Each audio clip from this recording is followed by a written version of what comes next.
Chapter 10 Hurricane Heroes. Jack stared at the bare, broken tree. He couldn't believe it. "It's gone?" he said in a whisper. "Wait," said Annie, "is that it?" She pointed to a pile of muddy boards jammed against the iron fence. "Maybe," said Jack. "What's left of it." He and Annie stepped over to the ruins of the treehouse. The floor was covered with brown mud. The roof was missing. 3 of the 4 walls had caved in. Jack started to lift one of the fallen walls. "Hold on," said Annie. She reached under the wall and pulled out their wet Pennsylvania book. "Oh no, it's ruined too," said Jack. "Wait," said Annie. She carefully peeled apart some pages. "Here's the photo of the Frog Creek woods." She showed Jack the smeared page. "That's all we need. Get in the treehouse." "Are you crazy?" said Jack. "Just get in," said Annie. "There's no inn to get into, Annie," said Jack. "Fine, then we'll just sit on the floor," said Annie. Holding the book, Annie sat down on the muddy floor. Jack sat beside her. He'd gotten so used to being wet and grimy that he didn't even think about the mud. Annie pointed at the smeared photo of Frog Creek. "I wish we could go there," she said. Nothing happened. Jack put his head in his hands.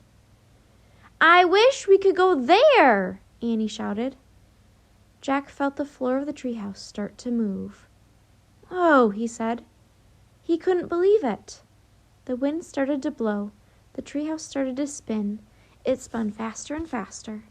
Then everything was still. Absolutely still. Tap, tap, tap. A breeze blew through the window of the treehouse. Rain splashed softly against the oak leaves. "We're home," Annie said.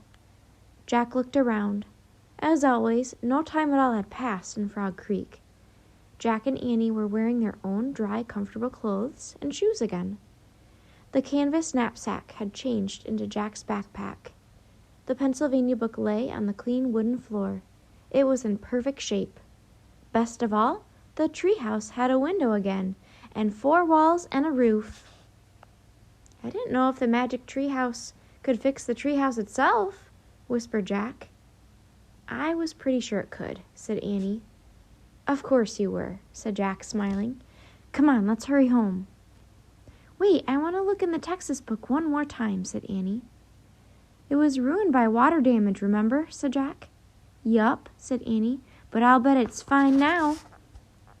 Jack pulled their Texas book out of his backpack. The book was as good as new. "Yay!" Annie said. "You were right," said Jack. He handed her the book. Annie looked in the index. "Here," she said. She turned to the right page. "Oh, wow, listen to this." She read aloud. "Mother Mary Joseph was an outstanding hero of the great Galveston hurricane of 1900. When the storm hit in the island, she and her community of nuns saved the lives of more than 1,000 storm refugees. Many people of Galveston called her." Annie gasped and looked at Jack. "You won't believe this," she said. "What?" he said. "Listen," Annie said. "Many people of Galveston called her a shining light." "Oh, man," said Jack, smiling. Annie turned the page and read more. After the storm, 6,000 to 12,000 people were dead or missing, and 4,000 buildings were destroyed. But the survivors of the Great Galveston Hurricane did not give up. In spite of their suffering, they immediately began rebuilding their homes and their lives. "Rose would say that's what Texans do," said Jack.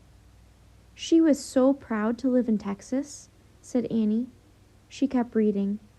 "Workers also built a high seawall to help keep the sea from ever destroying Galveston again.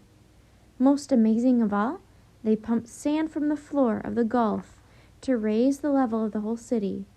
Today, Galveston is one of the best protected cities on the Gulf Coast." "That's really great," said Annie. She put the book on the floor. "I'd like to go there again, in our time." "Me too," said Jack.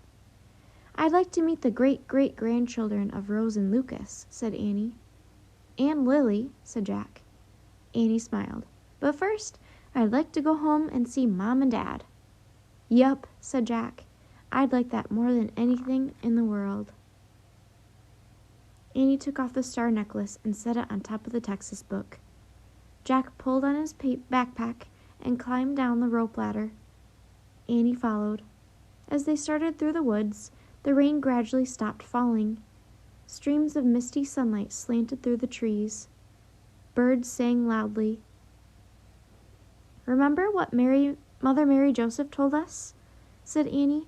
Deadly storms are terrible, but they always end. Then you start over, said Jack, and you look at the world a little differently. Yeah, like ordinary things seem more special than before, said Annie. Like comfortable shoes, said Jack. Like birds, said Annie. Like sunlight, said Jack. Like family and friends, said Annie. Like family and friends, repeated Jack. Let's hurry. He and Annie took off running through the Frog Creek woods, heading for home.